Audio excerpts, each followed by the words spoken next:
Cada vez que aparece Cristina, Baradei y todos esos muchachos, la gente dice, ah, por eso lo voté. Y por eso lo vuelven a votar. Si la alternativa es Cristina, miren, para ganarle a Milei, alguien va a tener que inventar algo mejor. Nadie le va a ganar a Milei mostrando un pasado que fue un desastre. Pero no se debe confundir la política exterior que tienen que acatar con el pensamiento individual.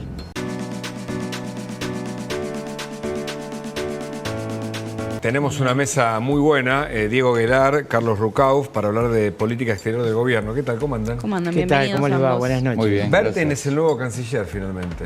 Sí, es una muy importante y positiva decisión, en mi opinión. El presidente Milei, en estos casi 11 meses de gobierno, encontró en Huerten, en cada una de las giras, la respuesta que no encontraba en su canciller. Y obviamente fue pasando el tiempo, los acontecimientos, y ahora por un hecho menor, en definitiva, pero seguramente aquello que se dice en el barrio, la gota que rebalsó el vaso, prescinde de quien había sido una importante dirigente en su estructura inicial, seguramente volverá a serlo, y toma a este hombre, que es un hombre con mucha eficiencia, que tiene que venir no solamente a alinear a la Cancillería con la política exterior. Vale la pena decir que en la Argentina, por mandato constitucional, es el presidente de la República quien conduce la política exterior y la defensa nacional. No es que haya que decir que los diplomáticos tienen que tener la ideología del presidente. No, no, no. Pueden tener la que quieran. Lo que tienen es que hacer lo que instruye el Poder Ejecutivo. Claro.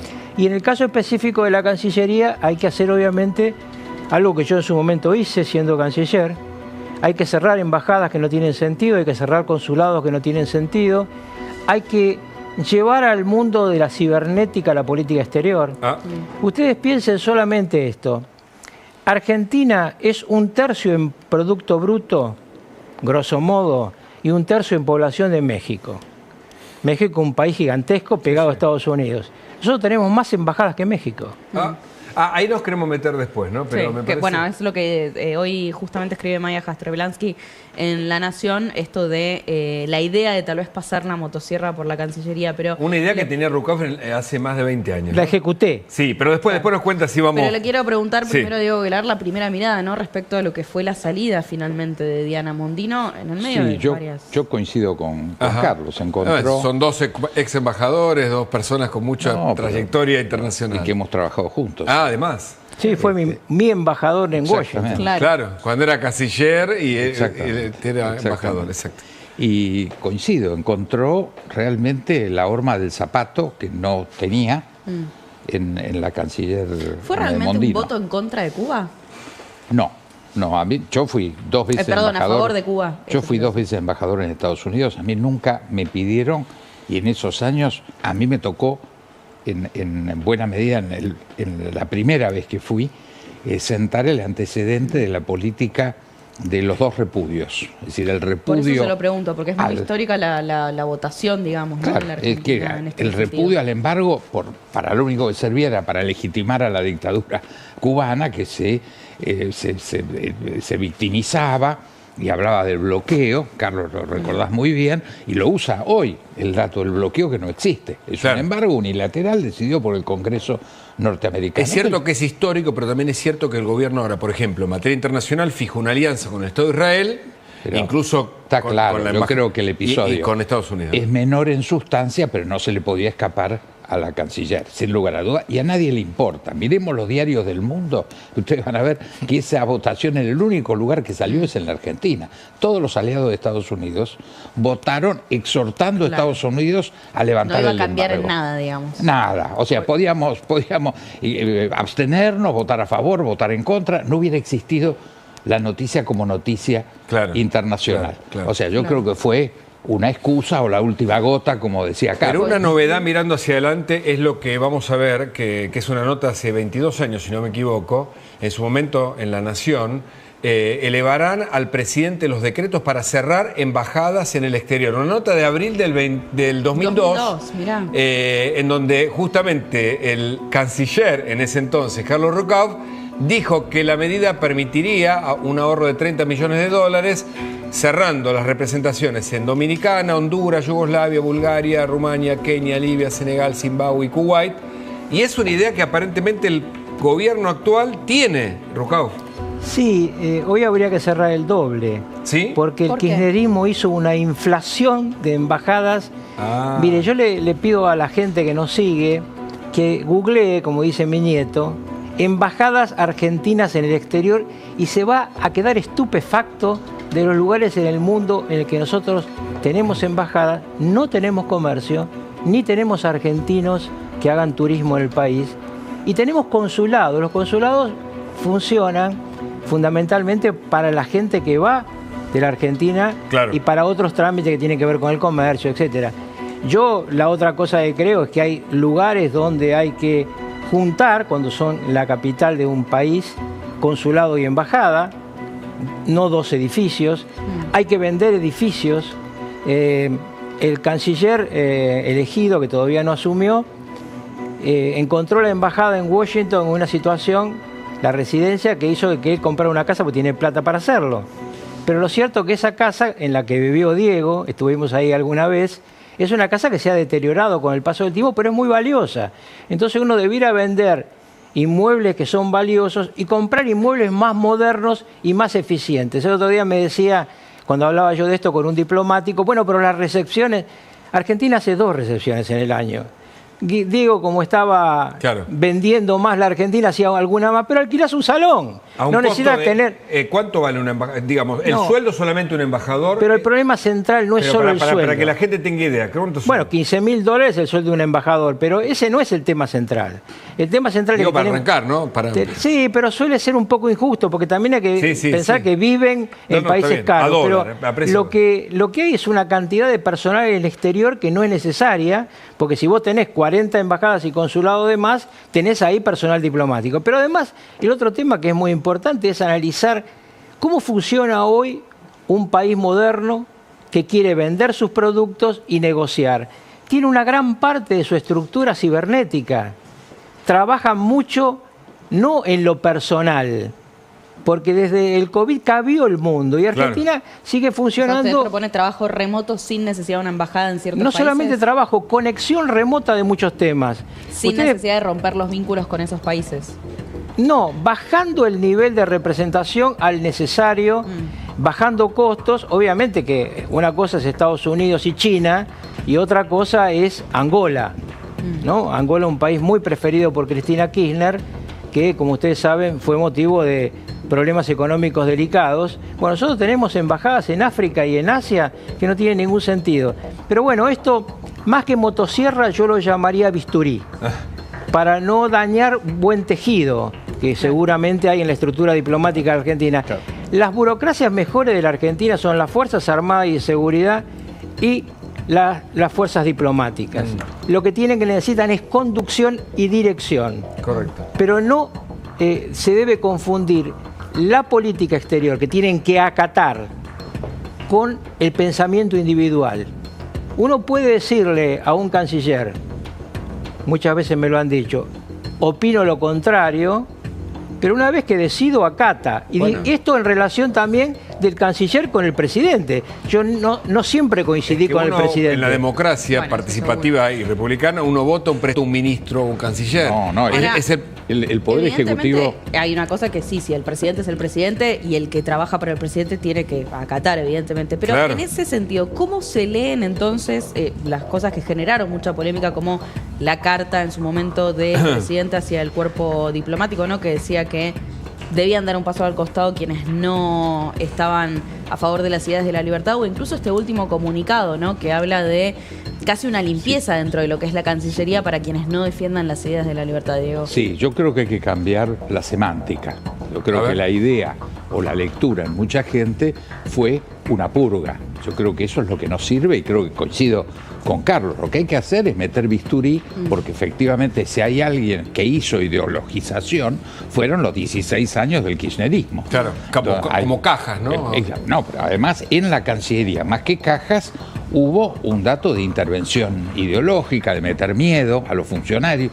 Eso hay que levantarlo, porque una buena Cancillería sintetiza las dos corrientes. Por un lado, la necesidad de la libertad de expresión y de pensamiento, y que además en una Cancillería pasa en Itamaraty o en el Quai d'Orsay en Francia o en el Departamento de Estado de Estados Unidos. Las líneas de pensamiento del país están presentes dentro de una Cancillería. Ahora, una cosa es, y lo decía bien Carlos, la libertad de pensamiento individual de los funcionarios, que siguen siendo además ciudadanos y pueden tener o no una adscripción partidaria o ideológica, y otra cosa es la disciplina. Es decir, cuando hay una instrucción, se cumple. Y eso le toca desde el canciller a cualquier embajador. Un paso al costado por no No, yo creo que eso es un concepto que dio lugar a confusión, que espero que no se practique como que en el purga. fondo el gobierno no piensa eso y fue una No, yo no lo sé, yo no interpreto. Yo creo que la redacción es pésima, porque permite que uno piense en el concepto de purga donde uno lo lee. Esa cosa de estar explicando al otro. Es mejor cambiar la redacción. Supongo que el nuevo canciller va a tener la oportunidad de explicarlo y de decir, lo que voy a hacer es la racionalización del Estado, como se hace en otras dependencias del Estado. Puede hacerlo, además. Yo cuando llegué a canciller, mantuve su puesto al embajador Listre. Y vino un salame de los que nunca falta y me dijo, Listre es radical. Y yo le contesté, Listre es eficiente. El día que no cumple una orden, tomaré una decisión. No me importa cómo piense él ni su familia. Correcto. Exactamente. Se vienen las elecciones en Estados Unidos, cierran esta semana, hay mucha expectativa, una paridad, dicen que, hay una leve ventaja para Trump. Lo bueno y lo malo de que gane uno está en el u margen otro. de error de entre el 3 y el 4%, ¿no? Eso dice yo no comparto eso. A ver, Rocao, arrancamos escuchándolo. No, yo no comparto, y ventajas a su vez. yo no comparto con mi amiga Inés Capdevila, por el que tengo un inmenso respeto y afecto. La columna de ella, yo creo que está definida la elección gana Trump. Sí. Porque, miren, una vez más, ya lo hemos dicho muchas veces, en Estados Unidos el voto popular no es significativo porque se vota por colegio electoral. Entonces hay, en esta oportunidad, porque han ido variando, 7 swing states. Cuando uno analiza los swing states con mayor cantidad de delegados al colegio electoral, la ventaja de Trump es pequeña, pero es ventaja. ¿Y por qué eso tiene mucha importancia? Porque hay un voto oculto siempre a Trump. Siempre ha habido un voto oculto porque Trump lo votan fundamentalmente por su política económica versus la política económica de hoy, pero les molesta los modos. No suena, ¿no? Bueno, yo lo que digo es, ¿qué está pasando en este último año y medio en los Estados Unidos en materia de inflación? Yo tengo una nieta norteamericana, lo he explicado alguna vez acá, y le decía la otra vez, pero por una inflación del 6%, abuelo, me dice, ese es un promedio. El lavarropa que me compré el año pasado hoy cuesta un 50% más. Y la tasa de interés que pago por los créditos cuesta un 30% más. El desgaste del oficialismo sería en un punto. Si me es la economía Carlos, estúpida. Ahí está. Desde el 2019 hasta aquí ha habido, y eso brutal para Estados Unidos, 25% neto de inflación. Eso es altísimo. Yo creo que es el dato que le da una ventaja, sin lugar a duda, al opositor, que en este caso, porque Kamala Harris es el oficial, es la continuación del oficialismo. El representante de la oposición es Donald Trump. Eso lo veremos, vamos, en 4 días lo vamos a hacer. Menos. Así que menos, ya 3 días, va a ser inmediato. Lo que sí, yo al menos insisto, es que dado la política norteamericana, que tiene componentes de continuidad, algunos creían que con Biden, por ejemplo, iba a cambiar la política exterior de Trump. En muchas cosas no cambió, inclusive en los aspectos de cambio climático, donde el discurso es enfervorecido en contra del propio Trump. Si uno ve lo que pasó después que sacó a Estados Unidos del acuerdo medioambiental, el de París, la verdad, el cumplimiento de haber reducido la contaminación, el efecto invernadero de Estados Unidos es ejemplar, ha sido el más alto del mundo. ¿Qué le conviene a la Argentina en esta etapa? ¿No? Claro, porque uno podría decir la respuesta fácil o sencilla tal vez sería le conviene a Donald Trump, pero Donald Trump al mismo tiempo también es muy proteccionista. Digo, hay mucho para analizar. Proteccionistas son los dos. Bueno, por eso. Claro. Por Ese eso es la un respuesta no dato es sencilla. central. La respuesta no es sencilla. Pero primero les quiero mostrar esto, esta nota de La Sí. Nación del día de hoy, para que la analicemos juntos, ¿no? Donald Trump vuelve a agitar el fantasma del fraude electoral. Esto es importante porque ya pasó en las elecciones anteriores, enfrentó cargos por esto, ¿no? Claro. Compito contra una máquina corrupta, dice en este caso Donald Trump. ¿Qué opinan de esto? Yo no coincido. Yo creo que esto ya lo hizo en la anterior elección. Pagó una fortuna, la tiene a sus abogados en 5 o 6 estados y hubo fallos de justicia federal, estadual, demostrando que no hubo fraude. Yo creo que igual, si pierde, va a decir que fue fraude. Yo no lo creo. El tema es si pierde y acepta perder, ¿no? Esta es la gran No pregunta. pierde. Que Si no es que- ocurra una nueva Para toma usted, del Congreso. no No, pierde. no pierde porque yo realmente digo, lo vamos a ver, yo voy a estar acá el martes a la noche, voy a estar el miércoles en los especiales que se van a hacer, lo vamos a ver después que termine la elección. Yo creo que el martes no se va a saber el resultado, seguramente lo vamos a ver en la madrugada, como pasó hace 8 años. Claro. Hace 8 años Hillary Clinton, con la que yo tenía una gran relación personal, que es una mujer mucho más voluminosa intelectualmente que Kamala Harris, que tenía además a Elvis Presley al lado, porque Bill Clinton era un personaje espectacular en campaña, estaba en las encuestas 3 puntos arriba en Pensilvania y terminó ganando Trump por el 0,20. Hoy lo tengo a 0,50 arriba en todas las encuestas que son independientes en Pensilvania, porque es bueno que ustedes entiendan que igual que acá hay encuestas y encuestas, Claro, ¿no? sí. Entonces yo la les encuesta es recomiendo... parte de la política, ¿no? No, porque hay encuestas que trabajan claramente. Ya hay algunas estructuras que ponen un circulito al lado para que sepa usted si es demócrata o republicano. Claro. Por ejemplo, Bueno. Trafalgar dice que Trump gana por 10 puntos. Bueno, aprovecho y te pregunto por la que salió hoy. Seltzer, ¿qué tal? No, Atlas Intel. Sigan Atlas Intel que Porque hoy viene daba acertando en Iowa que ganaba 44-47, ¿no? Y que ganaba Kamala. No. La raza Sí. Trump. Yo digo, no hay que comerse esos amagues. Miren, Claro. lo que está peleado son los 7 swing states. Claro. Una vez fue Es lo que también nos swing explicaba state recién. Florida, Sí, sí, hasta sí. que Barack Obama hizo un acuerdo con Castro y se le dio vuelta Ahora- el inmigrante cubano. Hoy usted tiene que mirar el cinturón del óxido, tiene que mirar Arizona, tiene que mirar obviamente las 2 Carolinas, sobre todo Carolina del Norte, y tiene que mirar Nevada. Yo la veo ganando a Kamala Harris en 2 de los 7 swing states. Claro. Pero bueno, lo vemos. Bueno, Vuelvo a la pregunta clave. Faltan 3 días. Claro, Yo exacto. creo que lo importante, y coincido con Carlos nuevamente, ambos son proteccionistas. En este Eso. momento hay una instancia proteccionista. Pasa lo mismo en Europa, que nos frustró Sí. un acuerdo que me tocó a mí iniciar como negociador en 1995 del acuerdo Mercosur-Unión Europea. Hoy el avance de la nueva derecha, para llamarla de alguna forma, como la llaman en Europa, Sí. es más proteccionista, cierre de fronteras, de personas, de productos. Esto nos está afectando negativamente, por Bueno, ejemplo, al evidentemente- acuerdo ¿A la Argentina qué le Mercosur-Unión Europea. conviene más? ahí está. Que A la Argentina, en materia comercial y en materia Política. de inversión, no, pero déjeme que explique. En materia comercial e inversión es lo mismo. Ok. En materia de fondo monetario, Sí. puede haber una diferencia que se demostró durante el gobierno de Mauricio Macri. Es decir, un presidente que tiene una conexión directa con otro presidente, el de Estados Unidos, puede conseguir un voto en el Fondo Monetario por encima del board, por encima de los tecnócratas. ¿Lo conseguirá o no lo conseguirá? No sé. Lo que tengo claro es que para una administración demócrata, y lo estamos viendo, no hay una notoria decisión de ayudar a Argentina pese al alineamiento de Argentina. Claro. ¿Y esto por qué tiene que ver?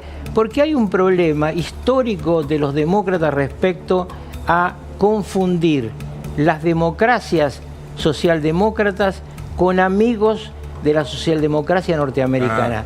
De hecho, en su momento, para mí, uno de los peores errores de la administración Obama tuvo que ver con lo que fue la primavera árabe. Y finalmente les digo esto, sí va a impactar mucho si gana Trump la guerra de Ucrania. Claro. Antes de preguntarle a Diego sobre el tema, Sí. uno también tiene que preguntar sobre el tema Medio Oriente, ¿no? Porque ahí Claro. Trump tiene una visión más parecida Pero- a Argentina, distinto a. Pero queda a los pendiente que Diego demócratas. responda qué le conviene a la Argentina. Sí. Ya. ¿Qué le conviene a la Argentina, Diego? Yo vuelvo a coincidir Sí. con Carlos en el sentido que el voto del fondo sería mucho más claro un apoyo de Donald Trump. Sí. El problema es que ya el crédito que teníamos en el fondo, que ya lo expresó Donald Trump en la anterior presidencia, se lo llevó el presidente Macri. Nos votaron 55.000 millones de dólares, que se liquidaron 44. Es el 60% de la totalidad del crédito que tiene el Fondo Monetario con el mundo. Si no hubiera existido ese manotazo brutal, cuyo efecto desgraciadamente no fue tan definitivo o nada definitivo, Sí. hoy tendríamos la posibilidad de tener un crédito muy importante. Pero ese crédito ya lo tenemos Claro. y no lo podemos pagar. Entonces yo creo que eso hace que esa parcialidad queda desgraciadamente en nada. No podemos esperar demasiado, a mi Claro. juicio. Carlos. En la cuenta que acaba de hacer Diego, faltan 11.000 millones. Es decir, entre lo otorgado y lo utilizado hay 11.000 millones de diferencia. Eso es lo que yo creo que puede obtener Argentina. No es poco, porque el sería mayor buenísimo. problema que le dejó el kirchnerismo a Milei no es la hiperrecesión y la hiperinflación que le dejó, es el cepo. Si Claro. queremos que Argentina crezca hay que levantar el cepo. Para Clarísimo. levantar el cepo se necesitan espaldas. Milei va... Para el comercio exterior sobre todo. Milei va a lograr en los próximos 2 meses una inflación por abajo del 3. Este mes no, yo creo que el mes que terminó vamos a estar en el 3. Pero seguramente en los meses que vienen por abajo del 3. Va a tener una baja del gasto público que va a continuar. Si encuentra los fondos suficientes para bajar el riesgo país, porque permítame que explique esto un instante, ya que casi de dipache en esto. Muchos fondos de inversión interesa invertir en títulos argentinos porque así lo han recomendado varios grandes bancos.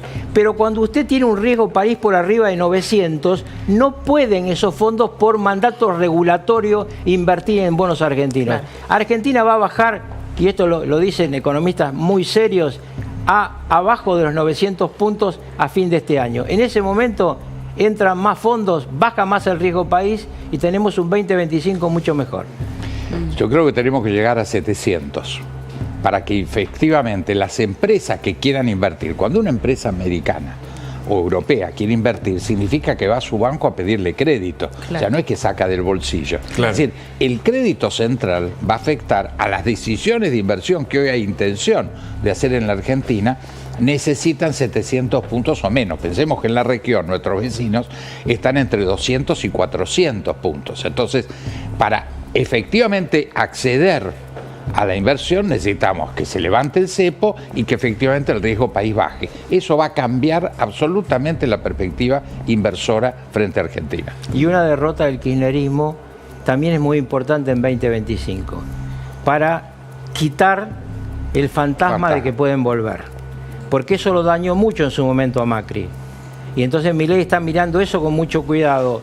Una alianza oficialista, no digo solamente la Libertad Avanza, una alianza oficialista por el cambio Sí. tendría que lograr juntos o separados en algunos lugares arriba del 55% de los votos el año que viene y es posible. Claro, bueno. ¿La ves posible esa alianza? Porque en la provincia parecen avanzar, pero en la ciudad de Buenos Aires parece lejos, ¿no? Es un tema que tendrán que conversar los Por eso, políticos pero en es el como final. un combo que tiene que venir junto, Nadie, ¿o no? nadie cierra en política un convenio una hora antes. Claro. Y la estrategia de Cristina, de ahora se le viene Sí. una condena probablemente, pero es la presidenta la del PJ y estrategia, siempre la alguna estrategia de carta. Cristina le favorece a Milei. Cada vez que Claro. aparece Cristina, Baradei y todos esos muchachos, la gente dice, por eso lo voté. Y por eso lo vuelven a votar. Si la alternativa es Cristina, miren, para ganarle a Milei, alguien va a tener que inventar algo mejor. Nadie le va a ganar a Milei mostrando un pasado que fue un desastre. Si me permiten, sí. un dato, yo creo que lo que no hay que pensar en una elección de medio término, donde hay 25 elecciones, 24 provincias y la ciudad, es que todo tiene que ir junto.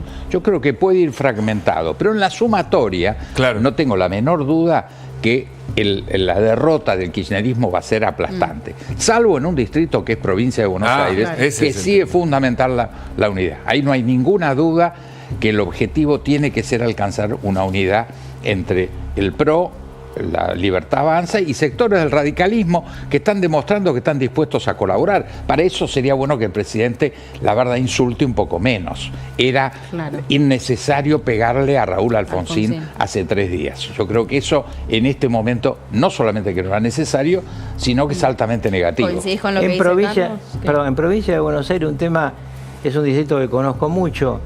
El tema central es cómo van a funcionar las 2 boletas.